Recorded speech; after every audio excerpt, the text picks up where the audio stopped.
afternoon, my name is Karen Garcia, and today we are going to see a topic sales cycle. So, first, what is a sales cycle? So, it's the repeatable and tactical process sales people follow to turn a lead into a customer.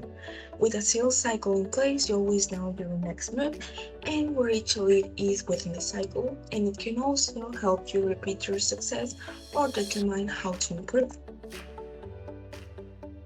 Now, what's important? So, establishing a detailed and defined sales cycle in your company's bio because it can help identify areas of improvement, forecast future sales, and make training easier.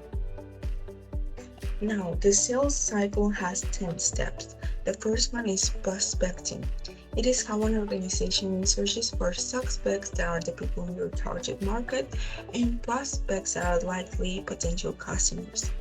Business prospecting varies ways including offering product demonstrations and collecting contact info, making phone calls or emails that are called outbound sales, and targeted content marketing.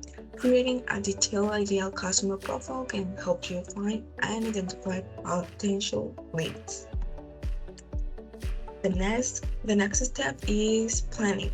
Now that you have your potential clients lined up, it's time to do some research. After you have a lead, you have to qualify it. Qualifying a lead is when a sales rep does additional research to determine whether the potential client meets the basic qualifications for a product or a service. It's important that you do some research here, such as finding out their potential challenges and how your business will be able to help them. This helps you angle your messaging to target them better and find common ground to connect with them. The third step is approach. There are several ways you can approach your leads. There is like cold calls, cold emails, or even social media. Many businesses use a combination of these methods, so there is no perfect formula or method that can guarantee access. And some of the things that you can do here are introducing yourself, sharing the value of what you have to offer, and asking if they be interested in learning more. Also, it is important. Remember that your first contact is not intended to be a full sales pitch. The purpose of the initial contact is to build rapport with potential leads and, in many cases, begin to further qualify the prospect. Fourth is the presentation. Once you have a qualified lead, it's time to make your sales pitch, which can include a short presentation or a demonstration of the product or service. The goal is to convince the prospect that your interests are in line with your own. The best sales pitches are personalized to a particular prospect using the research gathered during the prospecting and qualifying steps. Remember that the consumers are hyper wary of being sold to, and whatever you do, don't be pushy. Consider using consultative, early-based, or even target account selling strategies. Each of these will demonstrate that your potential customer that you will investing in meeting their unique and specific needs. And this presentation must be it must capture interest, it must be electric, it must raise emotions.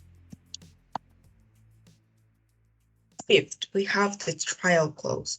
The prospect makes a purchase and becomes a customer. There will be the instances where a sales rep doesn't make it to this step, but closing the deal is the ideal outcome of this cycle. The specifics of how to approach this stage will depend on the outcomes on how many objections you encounter. Now we have determine objection. After your sales presentation, allow ample time to address your prospects' objections. Figure out what's preventing them from making the purchase. Is it pricey? Scalability, compatibility? Address their concerns honestly and with enthusiasm. Additionally, keep track of common objections or pain points across prospects so that you can incorporate those answers into your presentation for future customers. 7. Meet objection. or volume. In all likelihood, your sales cycle isn't going to run its course without some road bumps. Expect some pushback from your prospects at this point. They're bound to have some questions and concerns about your product, service, good. After your presentation, you'll have to address prospect objections. They might press you on prices, the of your competitors, whether they understand your product, their specific business, challenges, or any other issues. Be prepared to listen them. Ask for context and do what you can to understand it before addressing it. Now we have the trial clause again, that this time after the questions have been addressed and your prospect is now on board, it's time to dish out that contract and negotiate the terms. Remember to be patient, empathize with their concerns, and no one likes being rushed or pressured into buying something.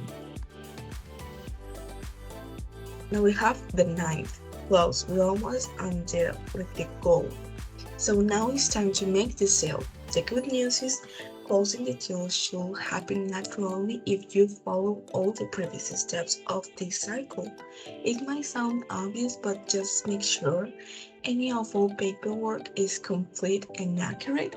So all the customer has to do is sign. The last step is to the follow up or service. So there's nothing worse than being catered to through a well-designed sales process only to be abandoned once your cart is charged. So the sales cycle doesn't end with landing a deal. After you close, you have to work to delight your customers, keep them on board, and leverage them to generate new business. Do everything in your power to serve your customers as best as you can through exemplary customer service and follow up. Invest the time into making sure your customers have what they need to get started, then continue to follow up with them about every 3 months for the first year. So, this is all on the sales cycle. I hope it's useful. This whole cycle is really important for making sure that your good or product is well encountered with the customers. So, thank you.